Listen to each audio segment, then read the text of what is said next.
मैं उनकी आवाज हूं जिनको इंसान भी नहीं माना गया है, जिनको जानवर मान के उनको तमाम तरह सामाजिक आधार पर, आर्थिक आधार पर कुछ लगा है। मैं उनकी आवाज हूं और मैं विश्वास दिलाता हूं कि जब तक चंद्रशेखर पार्लियामेंट में है, हर जुल्म जाति के खिलाफ आवाज उठेगी और सरकारों से जवाब मांगा जाएगा, चाहे वो स्टेट की सरकार हो चाहे केंद्र की सरकार हो। जो भी सरकार संविधान के विरुद्ध में जाके आम जनता के विरुद्ध में कोई भी काम करेगी, उनसे जवाब मांगा जाएगा। और मैं स्पष्ट हूं कि हमें जिन लोगों ने भेजा है उन लोगों की आवाज उठाना हमारी जिम्मेदारी है, तो हम उसको पूर्ण रूप से निभाएंगे, चाहे वो नौजवान हो, चाहे किसान हो, महिलाएं हो या वंचित वर्ग का कोई भी तबका हो। या जिस तरह से कई सूचनाएं हमारे उसमें, जैसे बाबा साहब अम्बेडकर की स्टैचू जो है उसको हटाया गया है, उसको वहां से अलग किया गया है। मैंने उस पर भी जो है लोकसभा अध्यक्ष जो हैं उनको मैंने लेटर लिखा था कि भाई आप इस पे जो है संज्ञान लें और ये ठीक नहीं है। तो मेरा पूरा प्रयास रहेगा कि जो भी यहाँ कानून बनेगा और वो कानून अगर उसमें कोई खामियां होगी तो हम लोग उसमें कोशिश करेंगे कि उसका विरोध दर्ज करा के उसमें सुधार कराएंगे, सरकार का ध्यान आकर्षित करें।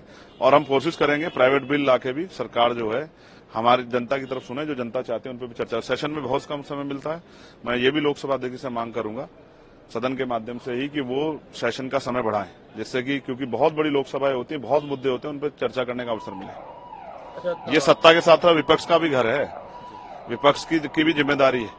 तो सत्ता पक्ष जो है सिर्फ अपने लोकसभा सांसदों के बारे में ना सोचे, उनके क्षेत्रों के, तो विपक्ष को जो जहां जीत का है उसके उनके बारे में सोचना है। मेरे जैसे लोग व्यक्ति के क्षेत्र के बारे में सोचना चाहिए।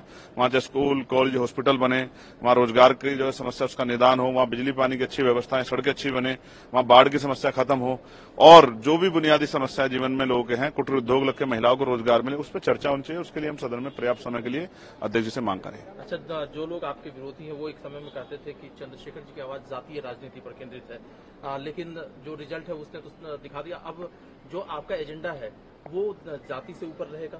देखिए, आप फिर वहीं खड़े हैं, मैं क्या कर सकता हूं। लोग कहते थे, आपने खुद ही स्वीकार किया कि लोगों की बात गलत साबित होगी, आप खुद दोबारा कोई बात कह रहे हैं।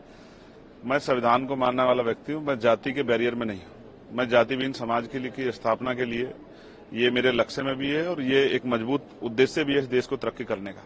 तो मैं फिर आपसे कह रहा हूं, मैं हर एक वंचित के साथ हूं, जिसके साथ कोई अन्याय होगा उनकी आवाज उठाएंगे और जो हाशिए पे है उनको बराबर खड़ा करने के लिए सामाजिक और आर्थिक रूप से हम लोग संघर्ष करेंगे। इसमें अगर जैसे आप कह रहे हैं कि जो कानून बनेगा अगर खामियां होंगी तो आप जरूर बोलेंगे, कुछ अगर ऐसे कदम उठाए जाए जो कि आपको लगेगा कि लोगों के हित में है तो आप सरकार के साथ। देखिए, मैंने सरकार की बात ही नहीं है ना, बात कानून की है।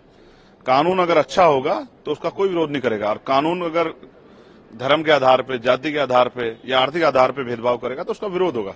संवैधानिक जो है मर्यादा में रहकर हम लोग उसका विरोध करेंगे और यहां भी करेंगे और सड़कों पे भी करेंगे। अगर कुछ भी गलत होगा, अगर कुछ अच्छा होगा उसकी समीक्षा होगी और जो अच्छा होगा उसका कोई विरोध नहीं करता है, लेकिन अगर कुछ गलत होगा तो उसका विरोध होगा। For more of such videos do like, share and subscribe to ET Now Swadesh।